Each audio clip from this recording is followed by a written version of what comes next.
Hey everyone, how's it going? So I want to do my little end of the year list on basically life.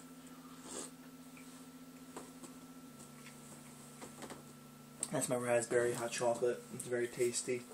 I wrote it down just to keep myself in order because I'm better like that. So I have 4 different categories I'm going to discuss with you. Second, what am I to talk about? Man, see? So I need this paper. So my first one is my life with Jesus Christ. There's a bunch of new things in here that are all first time full years, you know, like maybe I did started and got involved with some of these things in my life. Actually, all of them pretty much I got either back into involved with in, you know, end part year 2012 or summer or something. This is like the, you know, first year from beginning to end. That was 2011. I mean, this is beginning to end 2012, where it's a whole full new year complete. So my life with Christ, you know, it's got baptized near the end of the summer of 2011. And it's just been quite a journey. Some of the points I've written down was, you know, building my relationship with Him, trying to learn more about who He is, and the fact of things that I had trouble to sort of getting involved with and comprehending, even though I have decided to dedicate my life to Him. You know, the ideas of how much He loves me, and you know, and how it's just not ever like a one-way street, it's a two-way street. I guess going against some of the ideas of what's considered religion versus really just, you know, a whole lifestyle of just living your life. None of that extra stuff put on there. Things, you know, trying to get more involved with praying. Praying is, I know from experience and from people, that praying is super important, and I know that it can seem mundane sometimes when I'm going about and doing it. And there's other moments where it feels like I'm really getting in good touch, you know? So, but like any other relationship, my relationship with Christ is exactly like my relationship with Mary or anybody, a friend of mine who's a new friend of mine. It's always changing, it's ever growing. You can't expect everything to be perfect. It's something that you work with and build with. I think sometimes people get this misunderstanding where they think that maybe their life with Christ should give them everything they want and they need right away. Sometimes, you know, Lord's thinking is so above our thinking that we don't really know what we want. I mean, we don't know what's the best thing for us, and we can't see things that He already knows and sees. Church. I was going to Renovatus, and which is the main church where I started going to when I first met Mary and come to know the Lord. And then Dust is a young adult ministry within that same church. So I go to both of those as much as I can. Dust has a very special place for me. I serve there whenever I can. Because of my job at the hotel now, not the one to request days off, so I usually let the Lord play His part there, and whatever He thinks works out best for me. I don't request days off, so whatever days I have off and I'm able to go to church, I go. Bringing me to my other major point, there's a church called Elevation, and that is in Charlotte, North Carolina. They have 7 different campuses that have been that are now in 7 different areas of Charlotte across the board. And they're probably what you consider more of like one of the mega churches. It's always on top list. It's considered one of the fastest growing churches in the U.S. The pastor, Stephen Furtick, he's just an incredible guy, and he's really anointed, and he's been really speaking to me. So I started listening to sermons of his and doing other things like that. He has released a new book. That's his second book. Recently, called Greater, that came out in, I think, the new year on January. No, I'm sorry, what am I saying it was in January? It was just a few months ago, so I was just thinking the new year. Maybe it was October, November-ish, September, October. And it's a great book, just the idea of, you know, no matter what life you're living, how you can, you know, be greater and not settle for great. He uses a lot of stories, a lot of references with the story of Elijah and Elisha, from the Old Testament. And so that church has been big for me, and I go there whenever I can as well. And they preferably I go to Saturday night services for them, and if I have Sundays I go to Renovatus, and Dust is Tuesdays. So I try to go as much as I can. The Elevation's a big, you know, newer side of things for me in the new year. Worshiping is something that it was a little bit more, if you know, people who are familiar with the term, it's just, worshiping is the music segment and sort of getting in touch with the Holy Spirit before you go into a sermon with a pastor.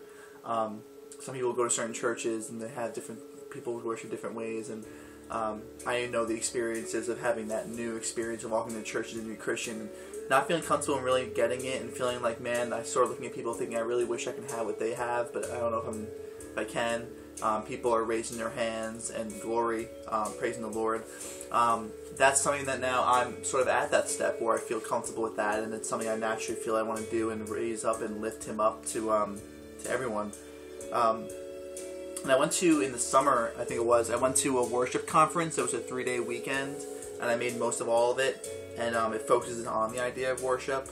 And there was just some things that were talked about that really hit home with me, and ever since then, I think my worship experience and my worshiping has really, just changed a bit for the better, of course.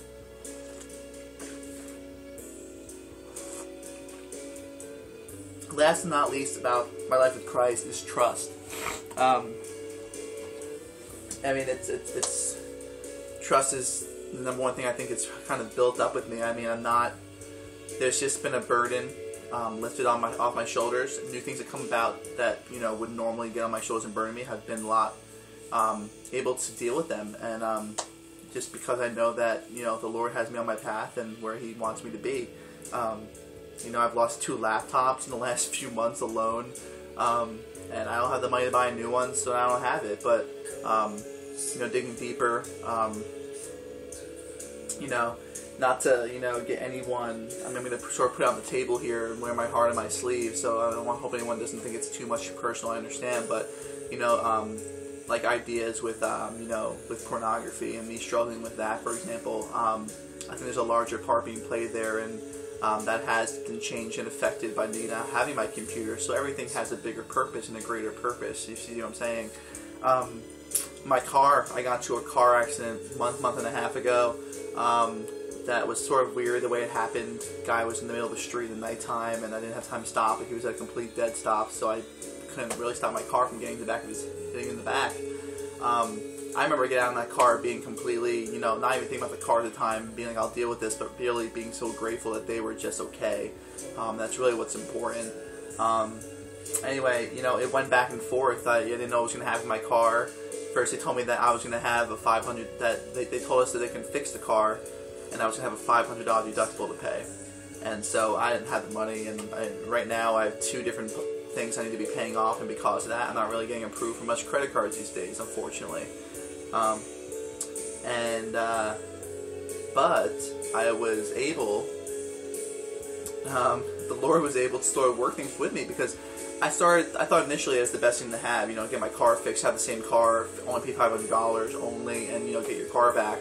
But that $500, especially right now, this time of year, as everyone knows, gifts, plans, trips, holidays, money can get really tight, and it's been sort of frustrating because I didn't know how to raise this money, and I thought the car was going to come back any day now with them calling us saying your car's ready. I don't know what we're going to do.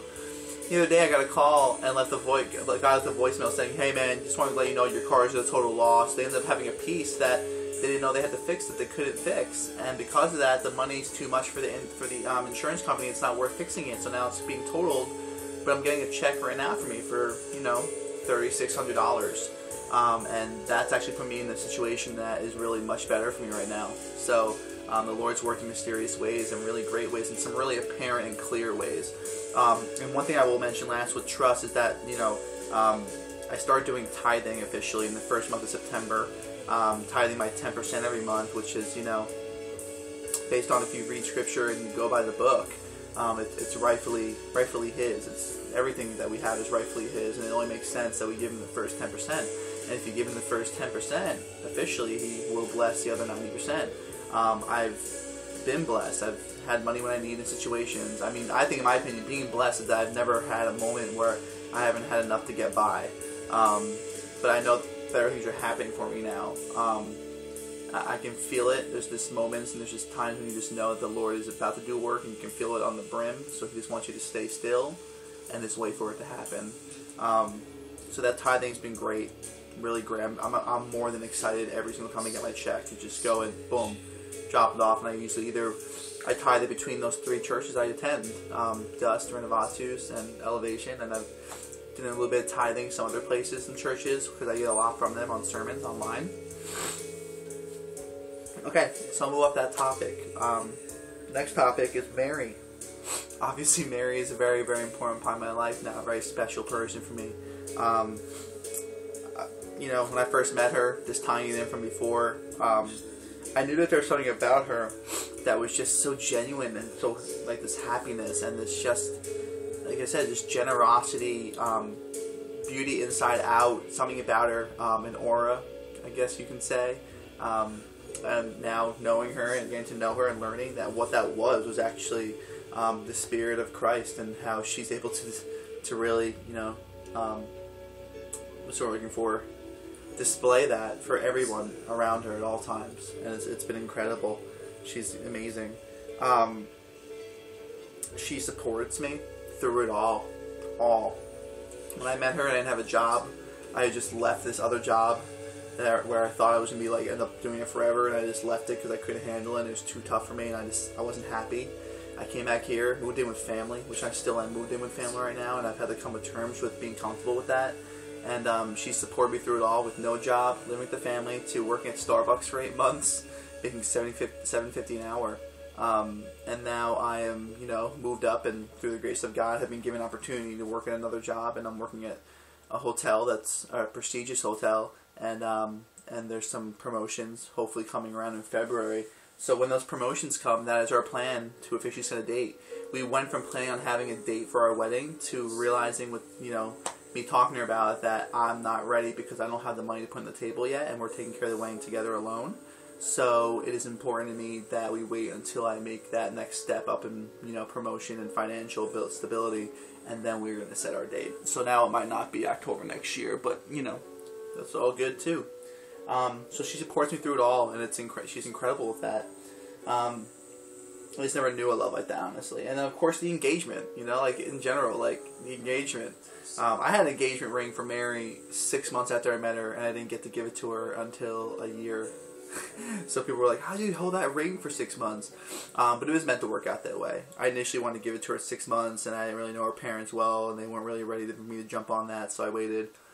But that's working out better now. We're doing premarital counseling with a husband and wife, young husband and wife. They're pastors for Dust. And it's been great. We do it once a month. We are reading a book that's very informative and it's really great. It's Timothy Keller with his wife Kathy Keller, and they are part of a really big church that they pastor in Manhattan, and it's called The Meaning of Marriage. So it's great to have that book to read.